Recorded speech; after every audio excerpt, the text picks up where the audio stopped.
Shalom saudara-saudara yang saya kasih dalam nama Yesus Kristus. Kalau hari ini kita bersyukur semua karena anugerah Tuhan kita bisa ada sampai hari ini.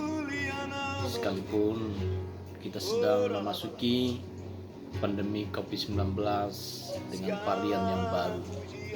Kita percaya saudara bahwa hidup kita ini adalah miliknya Tuhan. Baik, hari ini saudara-saudara saya akan bicara tentang bahwa bagaimana cara menghadapi penderitaan di tengah pandemi COVID-19 dengan varian baru. Baik, saya akan bacakan firman Tuhan. Saudara boleh perhatikan apa yang saya baca di dalam Alkitab ini. Di dalam 1 Petrus 4 ayat 12 dan ayat 13 demikian firman Tuhan. Di situ ada perikop menderita sebagai Kristen. Saudara-saudara yang kekasih, janganlah kamu heran akan nyala api siksaan yang datang kepadamu sebagai ujian, seolah-olah ada sesuatu yang luar biasa terjadi atas kamu. Sebaliknya, bersukacitalah sesuai dengan bagian yang kamu dapat dalam penderitaan Kristus, supaya kamu juga boleh bergembira dan bersukacita pada waktu Ia menyatakan kemuliaannya. Apa yang kita hadapi hari-hari ini itu diibaratkan seperti nyala api siksaan yang datang kepada kita. Siapapun mereka, siapapun kita, apakah kita orang kaya, orang biasa, apakah kita orang kuat atau orang hebat, tetapi di masa pandemi COVID-19 tidak ada satupun yang bisa menganggap dirinya hebat. Tetapi saudara-saudara, Alkitab ini jelas mengatakan kepada kita bahwa janganlah kita heran apa yang terjadi hari-hari ini. Dan memang firman harus digenapi. Apa yang saya katakan tadi dalam topik bahwa bagaimana cara menghadapi penderitaan di tengah pandemi COVID-19 dengan varian baru. Tadi kita sudah baca bahwa itu memang harus terjadi dan kita harus alami. Tidak selamanya sesuatu yang pahit itu jelek atau yang manis itu baik. Demikian juga penderitaan tergantung pada sudut mana kita memandang, saudara-saudara. Tetapi kita percaya bahwa apa yang terjadi hari-hari ini justru lebih mendekatkan diri kepada Tuhan, dan kita akan memahami bahwa semua yang terjadi itu adalah seizin dan kehendak Tuhan, saudara-saudaraku. Ada 3 hal yang mau sampaikan kepada kita bagaimana cara menghadapi penderitaan di tengah pandemi COVID-19 dengan varian baru. Yang pertama adalah kita harus memiliki pengharapan. Di tengah kesulitan penderitaan sekarang ini, siapa yang mau kita harapkan? Siapa yang peduli dengan kita? Tetapi saudara, Alkitab mengajarkan bahwa sekalipun kesulitan penderitaan yang melanda kita, kita harus memiliki pengharapan. Siapa pengharapan kita? Yesus Kristus. Pengharapanku hanya Yesus saja. Hanya Yesuslah pengharapan kita. Memiliki pengharapan berarti percaya pada semua janji Tuhan. Percaya apa yang dikatakan oleh Tuhan dalam Alkitab, di dalam kitab suci, seperti dalam Roma 15 ayat 4 berkata begini. Sebab segala sesuatu yang terjadi atau segala sesuatu yang ditulis dahulu telah ditulis untuk menjadi pelajaran bagi kita, supaya kita tetap berpegang pada pengharapan oleh kekuatan dan penghiburan dari kitab suci. Jadi semua itu sudah ditulis, saudara-saudaraku. Bahkan Alkitab juga sudah mengajarkan kita supaya kita kuat dan memiliki pengharapan pada saat kita menghadapi penderitaan. Sekarang penderitaan apa yang kita alami? Yaitu pandemi COVID-19. Saya selalu berkata bahwa ini adalah gelombang yang kedua. Tapi kita percaya, saudara-saudara, bahwa justru dalam penderitaan yang terus bertubi-tubi kita hadapi, disinilah perlu kita harus memiliki pengharapan. Dan saya katakan bahwa orang yang memiliki pengharapan berarti dia percaya kepada semua janji Allah di dalam kitab suci. Memiliki pengharapan berarti hidup kita tidak dikuasai lagi oleh kekhawatiran dan ketakutan untuk hari esok. Saudara-saudara, semua pasti terjadi. Tidak akan, tapi pasti terjadi. Dan sekarang sedang terjadi. Maka saat kita memiliki pengharapan, maka tidak lagi dikuasai oleh ketakutan dan kekhawatiran yang sangat berlebihan. Atau apa yang kami makan untuk hari esok. Percaya nggak saudara bahwa Tuhan sangat menjamin hidupmu dan hidupku. Di dalam Matius 6 ayat 34 berkata begini, sebab itu janganlah kamu khawatir akan hari besok. Karena hari besok mempunyai kesusahannya sendiri. Kesusahan sehari cukuplah untuk sehari. Kita banyak sekali berpikir untuk hari esok. Tapi Alkitab berkata apa? Biar kesusahan hari ini cukup untuk hari ini. Jangan bawa kesusahan yang tahun lalu, bawa kesusahan mungkin sudah 10 tahun lalu, akhirnya menumpuk. Tapi biarlah kesusahan itu sendiri dan berlangsung selesai hari itu. Dan besok itu akan memiliki kesusahannya sendiri. Dan percaya saudara-saudara, saat kita memiliki pengharapan, maka kita tidak dikuasai oleh ketakutan dan kekhawatiran. Memiliki pengharapan berarti saudara-saudaraku, hasil dari kehidupan, ya, hasil dari kehidupan yang tahan uji. Waktu kita menghadapi penderitaan dan ada pengharapan dan memiliki pengharapan, maka saudara akan menjadi orang yang tahan uji. Kenapa? Karena penderitaan yang kita hadapi bukan hari ini saja. Beberapa waktu lalu juga kita menghadapi waktu gelombang pertama, saudara-saudaraku. Maka orang yang memiliki pengharapan adalah orang yang tahan uji. Kenapa? Karena Alkitab sudah menuliskan dan sudah mengajarkannya sekarang bagaimana menyikapi hal-hal yang sedang terjadi hari-hari ini. Seperti dalam Roma 5:4 berkata begini, dan ketekunan menimbulkan tahan uji, dan tahan uji menimbulkan pengharapan. Waktu saudara-saudara tahan uji, maka itu akan menimbulkan pengharapan. Dan pengharapan itu akan membawa saudara, membawa kita untuk menghadapi setiap penderitaan yang akan datang.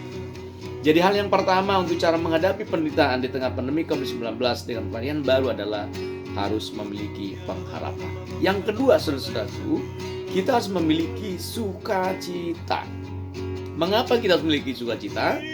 Karena dasar dari sukacita itu sumbernya dari Tuhan.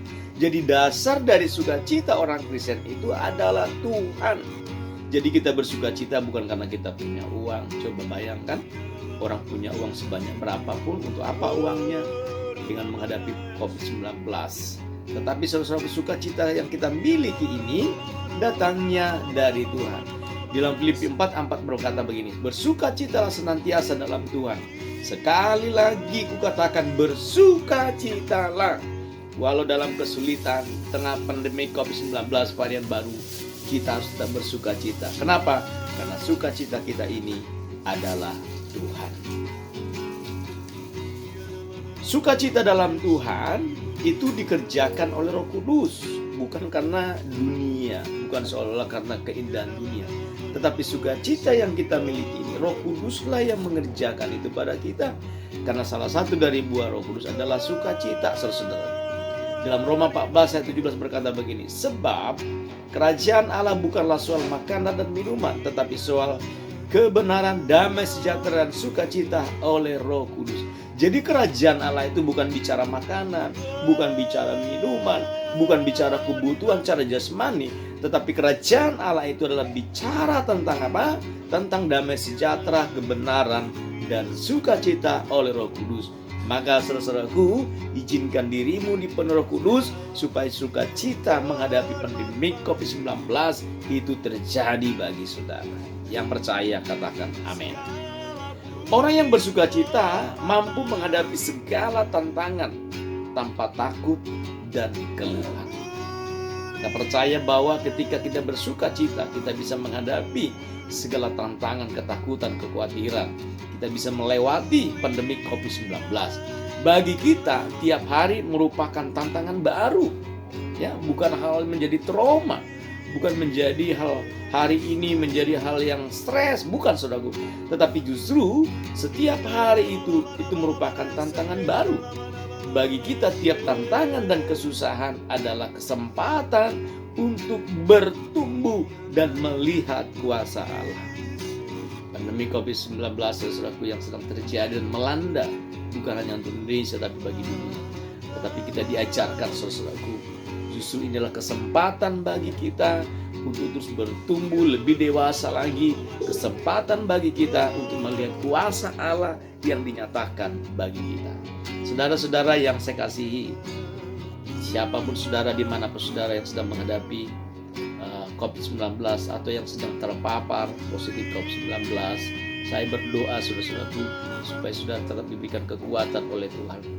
Saya percaya dalam kelemahan itu membuat saudara terhalang, seperti terhalang untuk mencari Tuhan, terhalang untuk bersuka cita. Tetapi hari ini firman Tuhan dengan tegas berkata bahwa inilah kesempatan saudara, kesempatan kami untuk terus melihat kuasa Allah, untuk terus bertumbuh di dalam Allah.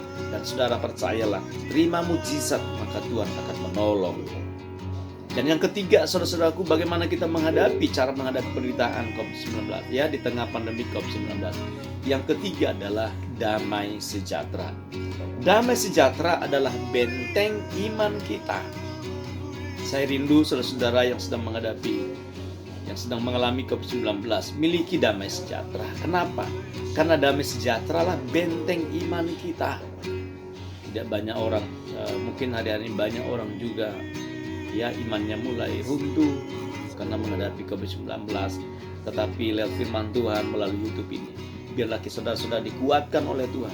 Mungkin saudara sedang menjalani isolasi mandiri, atau saudara sedang berada di rumah sakit untuk menjalani isolasi. Saya berdoa supaya saudara memiliki damai sejahtera. Kenapa? Karena damai sejahtera itu adalah benteng dari iman kita. Yesaya 26 ayat 3 berkata begini, yang hatinya teguh kau jagai dengan damai sejahtera, sebab kepadamulah ia percaya. Saya percaya bahwa orang yang teguh dalam Tuhan, sekalipun saudara sekarang ini sedang menghadapi sakit penyakit, merintih, ya, kekhawatiran, ketakutan, susah, seperti tidak ada orang lagi yang menghampiri saudara, seperti terhilang, atau orang mulai minder, saudara mulai ketakutan. Tapi hari ini saya berdoa, miliki damai sejahtera supaya saudara kuat. Ingat, orang yang teguh hatinya dijagai oleh Tuhan. Dimanapun saudara berada, ketika hatimu teguh, Tuhan akan menjagai saudara. Damai sejahtera harus dikejar dan diusahakan. Jangan sampai saudara karena masalah persoalan penderitaan, ya, pandemi COVID-19, kita meninggalkan Tuhan. Kita tidak lagi mengalami damai sejahtera. Seperti 2 Timotius 2:20 berkata begini, sebab itu jauhilah nafsu orang muda, kejarlah keadilan, kesetiaan, kasih dan damai bersama-sama dengan mereka yang berseru kepada Tuhan dengan hati yang murni. Kejarlah damai sejahtera. Jauhi nafsu orang muda, maksudnya apa? Jauhi emosi, ya, jauhi darah tinggi, tensi dan yang lain. Makanya saudara bersandarlah kepada Tuhan. Damai sejahtera itu dapat ditentukan berapa hal. Yang pertama adalah bagaimana hubungan kita dengan Tuhan. Kalau saudara rindu memiliki damai sejahtera, bangun hubunganmu dengan Tuhan. Justru ini kesempatan saudara yang sedang terpapar, kesempatan membangun hubungan dengan Tuhan apapun keadaan saudara. Ingat, hidupmu hanya Tuhan yang menentukan. Bukan virus corona yang menentukan saudara, tapi Tuhan. Kalau hari ini saudara diizinkan mungkin isoman atau isolasi di rumah sakit, berarti itu seizin Tuhan. Tidak ada selai rambut yang jatuh dari kepala kita tanpa seizin Tuhan. Tetapi dibutuhkan pada saat saudara menjalani itu, miliki damai sejahtera. Lalu saudara-saudaraku, bagaimana hubungan kita dengan sesama? Kadangkala saudaraku, ketika kita tidak punya hubungan baik dengan sesama, itu akan menghilangkan damai sejahtera. Maka hari ini saya mau berkata kepada saudara, mari saudara bangun hubungan dengan sesamamu. Jangan ada lagi dendam, jangan ada lagi kepahitan, ya, jangan ada lagi kebencian. Tapi miliki damai sejahtera, bangun hubungan dengan sesamamu. Dan yang terakhir adalah bagaimana hubungan saudara dengan diri sendiri. Kadangkala orang tidak menerima dirinya lagi, siapa dirinya. Bahkan orang tidak tahu lagi siapa dirinya, karena bisa kehilangan arah. Tetapi hari firman Tuhan dengan tegas berkata, miliki damai sejahtera, karena damai sejahtera yang dari Tuhan akan terus membawa kita melewati COVID-19. Tuhan Yesus memberkati, dan saya percaya saudara akan dipakai Tuhan. Baik, hari ini saya akan berdoa buat saudara. Oh, haleluya, haleluya. Bapa, hamba berdoa bagi anak-anak-Mu, jemaat-Mu, siapapun mereka sekarang ini yang sedang terpapar oleh COVID-19 dengan varian baru. Hamba berdoa kalau saat ini sedang berada di rumah masing-masing menjalani isoman. Tuhan, Engkau hadir di tengah-tengah mereka. Biarlah mereka memiliki pengharapan. Biarlah mereka memiliki sukacita. Biarlah mereka memiliki damai sejahtera seperti yang sudah hamba sampaikan hari ini. Jika mereka saat ini sedang berada di rumah sakit untuk menjalani isolasi, Tuhan, hamba berdoa juga di sana juga Tuhan ada. Untuk itu aku berdoa, pulihkan, sembuhkan. Kami percaya mujizat masih ada. Kami percaya Tuhan mujizat masih terjadi. Maka hari ini Tuhan, di dalam nama Yesus Kristus, oleh darah Yesus Kristus yang akan menyembuhkan setiap anak-anak-Mu. Hari ini Engkau percaya kepada Tuhan yang menyembuhkan Engkau, Dialah tabib sula tabib. Katakan bahwa dalam nama Yesus Kristus Engkau sembuh, Engkau mengalami mujizat. Hamba berdoa untuk pemerintahan kami Indonesia, berikan terus kepada mereka hikmat dan kebijaksanaan untuk terus membenahi, bahkan memperbaiki, khususnya memulihkan ekonomi di Indonesia ini. Kami percaya Tuhan, hidup kami ada padamu. Terima kasih Bapa, biarlah melalui video channel YouTube ini, kami semua yang mendengar akan diberkati Tuhan. Terpujilah nama-Mu, di dalam nama Yesus Kristus kami berdoa dan bersyukur kepadamu. Haleluya, haleluya. Amin.